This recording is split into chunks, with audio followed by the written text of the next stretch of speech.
to you. You may be the personal representative, the fiduciary, executor, administrator. There are many names. It really depends on different factors, whether there's a will involved or not. Regardless, you're the person that's responsible for completing the probate process for decedent. It's a heavy responsibility, as you are very much aware of. And one of the places that I found that a lot of people seem stomped or challenged by is the inventory sheet, is filling out form AOC-E-505. So today on the Life and Transitions Experts podcast, we're going to go over that. I have several past um, content, past episodes where we go deep into it. So I definitely recommend you check it out. I think episode 107, 105. But I put links in the show notes and at the end of this slide. I do reference those, so they may be helpful. Today, we're just going to just talk. Well, we're going to give a brief overview of the inventory and show you some tips on or what to expect. So hopefully it's helpful to you. My name is Courtney. I am the Life and Transitions Experts podcast host and certified probate expert, which means I am committed to sharing, learning, growing in this space so that I can help folks out. That doesn't mean I know everything. In fact, I'm not an attorney or a financial advisor. I'm just sharing my experience with you, and hopefully you find that helpful and it can help you navigate through there. The way I usually am able to make my funds is I'm also an investor, a cash buyer for property. And quite often there's property involved in estates where people need some type of convenient and quick solution so they can either have funds for inheritance or pay off some claims that may be coming in. And even if the property is not a part of the estate or you want to keep the property, I still think it's my job to help provide as many options for you, even if it doesn't fit, um, even if it's not me buying it. So we try to take a hands-on approach to dealing with the probate process. And so let's take a look at the inventory and see if this hopefully is helpful to you. And I would love for you to subscribe to the YouTube channel. Love you go over there and subscribe to the YouTube channel as well as check us out on Spotify. Leave a review. Give me some information or topics that are challenging to you that you think would be helpful for folks to go over, such as inventory. So let's start with a couple of tips that you need to do and to think about. The inventory is the stage or step where there'll be three times where you'll approach the inventory, usually in the probate process in North Carolina. One is a preliminary when you actually file to open probate or open the administration of the state. Uh, and that's just to show what you assume or think the decedent has in their estate.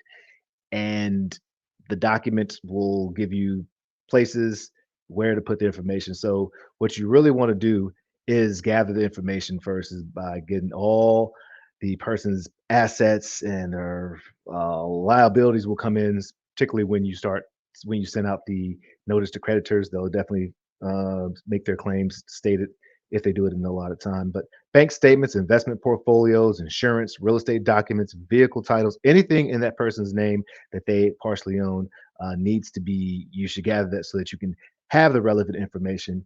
And don't worry if you're not able to gather it all at the preliminary stage. Once you open probate and you are giving your letters of testament, if you're the executor and there's a will, or letters of administration, if you're not an executor and there's no will, but you're the administrator, those letters, either one, will give you the ability to access the estate or the decedent's assets. So, for instance, you'll go to the bank and show the letter of testament or letter of administration, and they'll give you access um, to that information. Right. So, you want to go ahead and gather all that information as best you can. You want to be able to categorize the information in the AOCE 505. There are sections that tell you where to put the real estate, where to put the bank accounts, where to put real estate if it's is to be willed, if there's a will and it says it needs to be willed, uh, or if it's not a part of there, you'll put that there. All the sections are detailed and let you know. Again, check out the cheat sheet that I did a while back to help you if you want some more details, or reach out to me. I can. Again, I'm not a attorney or financial advisor, as I say, but I can support and help and have helped folks in the past so that they can spend a little less time in the attorney's office, and the attorney, if they are using the attorney, are using their time for more powerful or more efficient things. And I also note that you can do this on your own. You do not need an attorney. I would recommend an attorney, but you don't need an attorney to go through the probate process. But just want to say that. All right. So categorize the assets. You also want to go ahead and determine the value. You can use Blue Book for vehicles. You can use Zillow, believe it or not, for title work or for real estate. So you don't need to pay for an appraiser unless it's for some specific reason. Maybe there's something being challenged by the court or by other folks, and so you may decide to get an appraiser, but you just need something that has some type of a valid opinion, or not opinion, but valid assessment of what is the value of all the assets. And yes, you need to have all of them as accurate as possible, and all of them have to have an asset there, because at the end of the day, when you actually get to the stage where you the accounting, you essentially need to have it at zero. It needs to be cleared out, so that there's no assets or even debt really that's associated with someone who's passed away. That's the reason you go through probate, or you set up the right legal instruments so that you don't have to go through probate.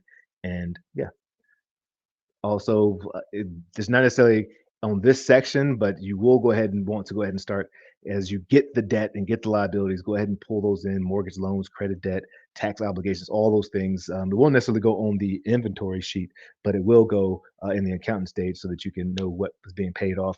And that will be partly again when the notice to creditors is sent and people start sending in claims for the estate. All right. And then you get to work and you actually prepare the inventory.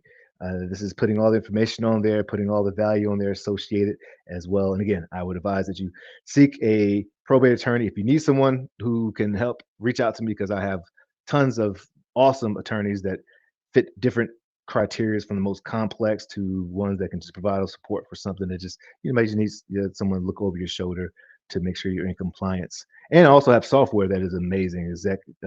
Org is almost like it is like a QuickBook for estates. So you need to go ahead and prepare that. Right. Next, you'll go ahead and file. There is a filing fee.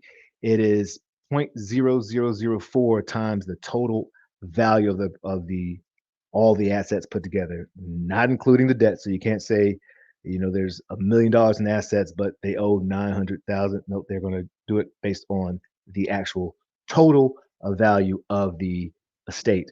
And so be prepared when you come in there. And the awesome folks down in Durham County, I know, will definitely explain that to you. But really, almost every time you go in and file something, there's a filing fee: filing to open probate, filing inventory costs, filing the notice to creditors. All those cost money, and it's can get pretty expensive because it is weighed against the estate's total value. And so that's another reason why I highly recommend folks go ahead and do the work you need now to create your legacy, to establish your legacy, and make sure that you can avoid probate. But of course, if you are in probate, like so many of us have found ourselves to be with loved ones or people who have passed away, you can make it through it. You can make it through it. One thing to do is also keep detailed notes.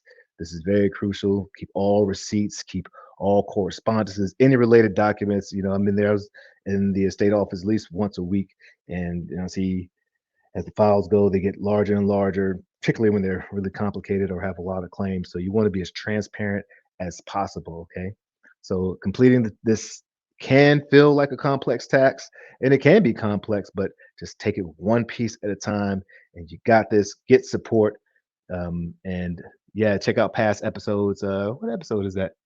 What goes where? The 12 types of property on inventory. I have all the North Carolina probate forms and documents that you'll be using for probate. So you can definitely check that out. It says episode 105, overview of the three parts of the AOC-E-505 inventory sheet. So you can click the link in the show notes and check that information out. Also, if you need support, if you feel like something that you can do on your own, or just want a little support from vetted estate professionals, which are attorneys, check out Trust and Wills. And if you want to have a discount on it, reach out to me and we can bring and give you that discount and make sure that the relationship that I have with them, you can leverage. All right. And that's from yesterday. Wow. All right. Okay. So I'll stop sharing. And other than that, rising tides, let your light shine. This is Life in Transitions Experts. Go ahead and let your light shine. Cheers.